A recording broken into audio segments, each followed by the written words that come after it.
Ассалаумағалейкум, нежность сөмкесін тоқимыз.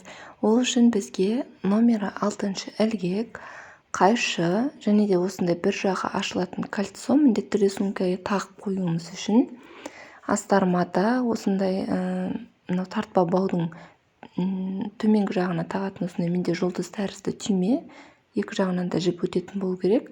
Осындай жылтыр бау, тесьма деп те атайды бұны, және де бір моток жіп. Дәл осы дөңгелек форманың тоқылуы менің арнамда бар, осылай тоқып аласыздар ең алдымен. Және де алғашқы қатарды жай ғана қарапайым видеода көрсетілгендей етіп, мінекей қараңыздар, үстіңгі жағынан бірінші және артқы жағынан екінші жіптен өткіземіз де бір галочкадан айналдыра тоқып шығамыз. Ал енді қатарымызды бір-біріне қалай жалғаймыз, мұқият қараңыздар. Соңғы бөлігіне келіп жеттік. Мінекей ілгектің кірген бөлігін қараңыздар. Үстіңгі жағындағы бірінші галочкадан ілгекті өткіземіз. Жұмысшы жібімізді тартып, осы дөңгелек форма сиятындай етіп ұзартып аламыз да, шығарған бойда дөңгелекті айналдырып өткіземіз. Мінекей. Және де артқы бөліктегі жіптен тартамыз. Қатты тартып қажет емес. Осылай, мінекей бұлай кет қалмасын, осы аралықта тұратындай етіп тартамыз.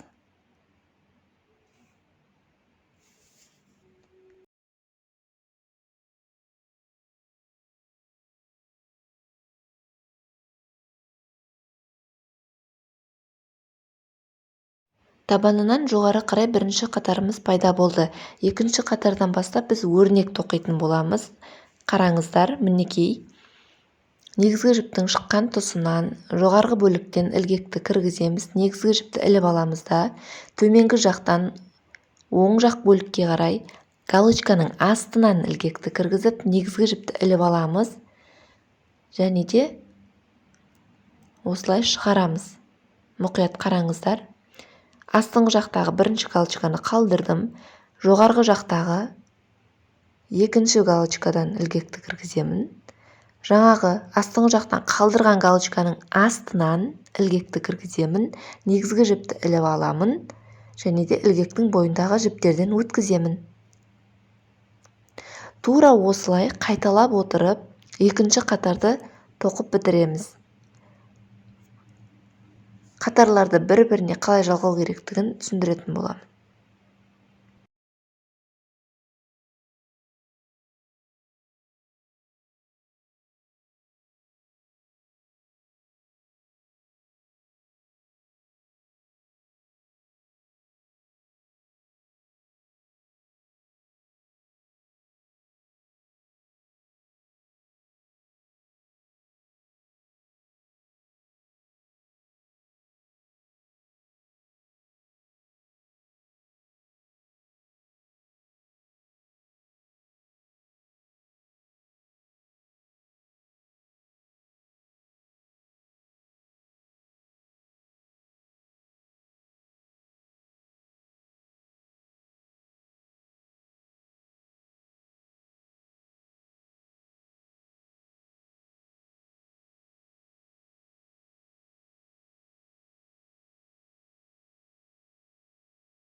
Екінші қатарымыздың соңғы өрнегін тоқыдық. Енді мінекей қараңыздар, үстіңгі жақтағы, мына шатастырып алмаңыздар, үстіңгі жақтағы бірінші галочкадан ілгекті өткіземіз. Негізгі жіпті іліп алып шығарамыз.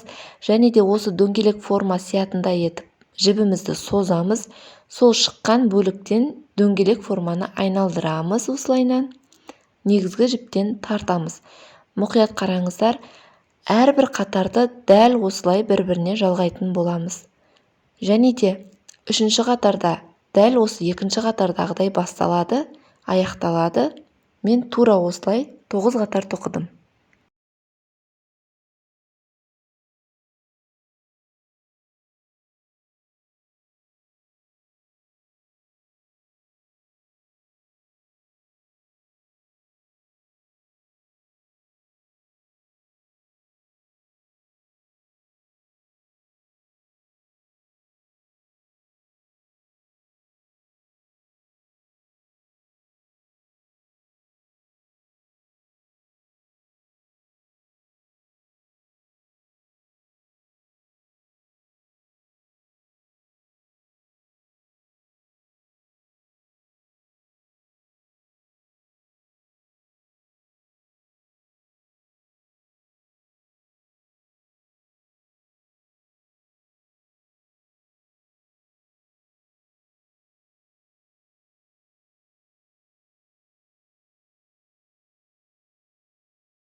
Мінекей, мен барлығы 9 қатар тоқып аяқтадым.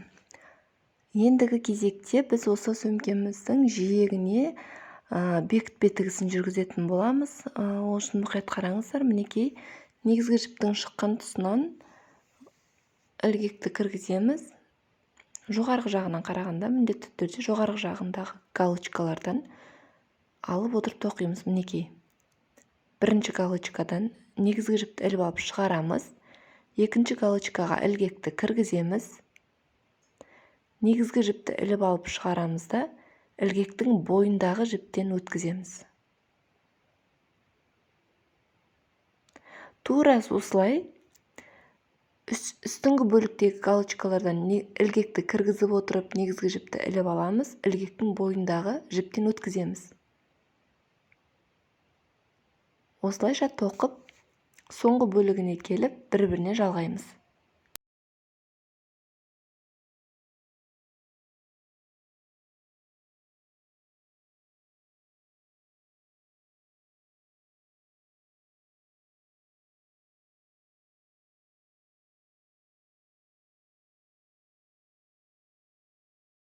Бастапқы және соңғы қатарда бір-біріне қалай жалғаймыз? Ол үшін қажетті мөлшерде шамалы ғана жіпті қиямыз және де бекітіп тігетін алғашқы жанынан қарағандағы галочкаға ілгекті кіргіземіз. Негізгі жіпті іліп алып шығарамыз да оны сол шыққан тұсына артқы бөлігінен қайтадан кіргізетін боламыз. Мінекей, артқы бөлігінен ілгекті кіргіземіз. Аяқтаушы қатардағы галочканың ортасынан өткіземіз ілгегімізді. Негізгі жіпті тартып алып шығарамыз. Сол кезде біздің бекітпе тігісіміздің басы қайсы, аяғы қайсы білінбей, әдемі болып бір-біріне қатарымыз жалғанып кетті. Осы артылып қалған жібімізді артқы бөлігіне бір рет байлаймыз, сөгіліп кетпесі үшін, және де мына тоқылған бөліктердің арасынан өткізіп жібереміз.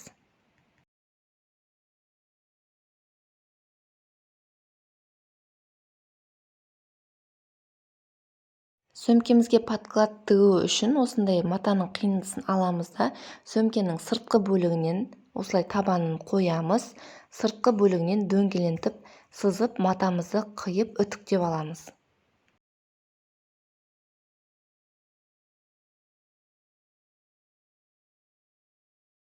Ендігі кезекте сөмкеміздің биіктігін және де ішкі бөлігіндегі общий кругтың санын өлшеп аламыз. Және де осы өлшемдерге сәйкес ішкі бөліктің подклад матасын қиятын боламыз.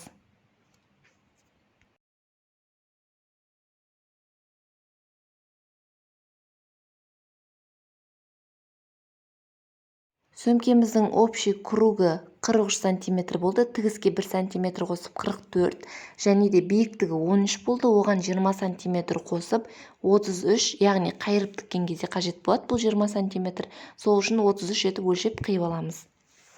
Енді оны осылай машинкада тігетін боламыз. Видеода көрсетілгендей етіп барлығын мұқият қарап тігеміз. Ең алдымен подклад матамыздың биіктігін, яғни 33 сантиметр болатын бөлігін тігіп аламыз. Кейін оған сөмкенің табанын, дөңгелек табанын инемен сәйкестендіре отырып тігеміз.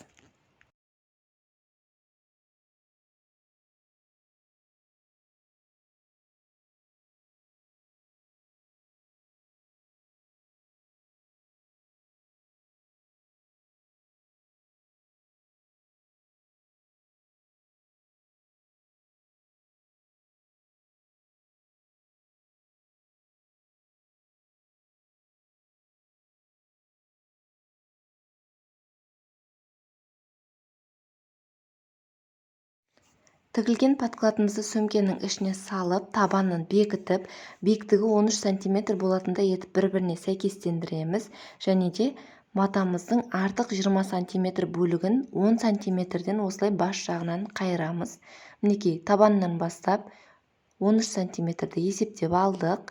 Сол аралыққа дейін жоғарғы жағындағы бөліктегі матаны екі бүктеп қайырып тігетін боламыз.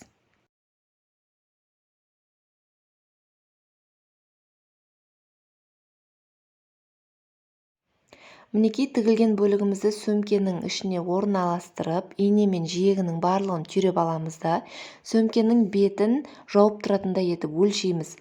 Әркімде әртүрлі болуы мүмкін. Менде артық тұрған осы жоғарғы жағындағы 10 сантиметрдің қақ ортасынан 5 сантиметрден ортасынан бау өтетіндей етіп екі тігіс түсірдім. Сіздер де өздеріңіздің бауларыңыздың көлеміне қарай 1 сантиметр немесе 0,5 сантиметр беріп, қақ ортасынан бастысы сөмкеңіздің беті жабылып тұратындай, тартпа бауды тартқан кезде сөмкенің беті жабылып тұратындай етіп тігіп алсаңыздар болады.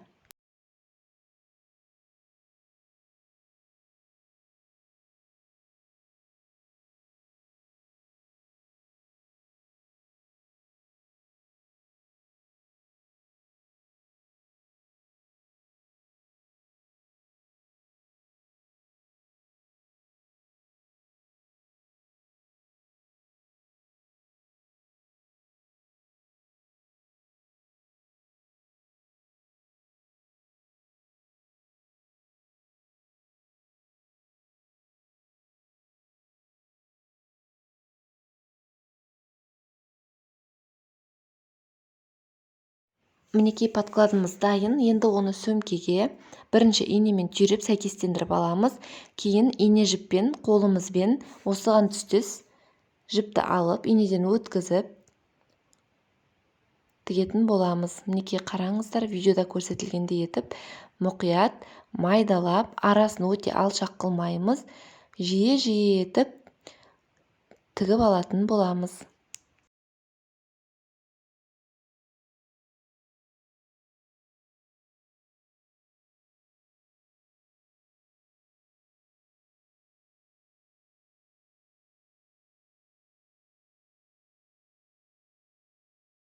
Подкладымызды сөмкемізге бекітіп тігіп алдық. Енді бау өтетін аралыққа қайшының ұшымен ғана жіпті қиып алмай, ортасындағы бос бөліктен иненің ұшымен қиып аламыз да, сол аралыққа бауымызды түйреуіштен өткізіп, тартып отырып шығарып аламыз.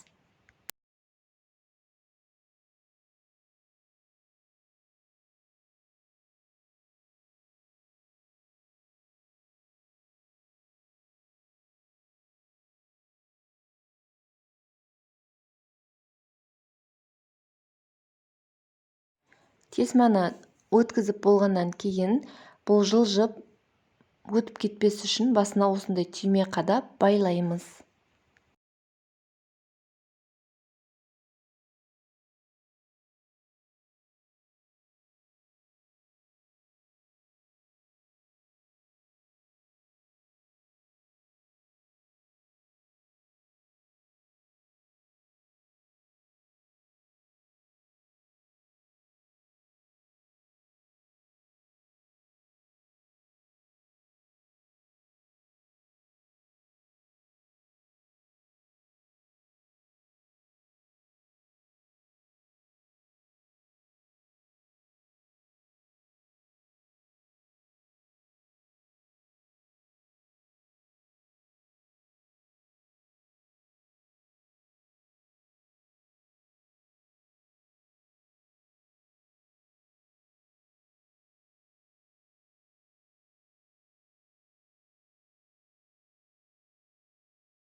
Осындай темір ручкасын төбе жағынан немесе боковойындағы өрнектердің арасынан өткізіп тағып алсаңыздар болады.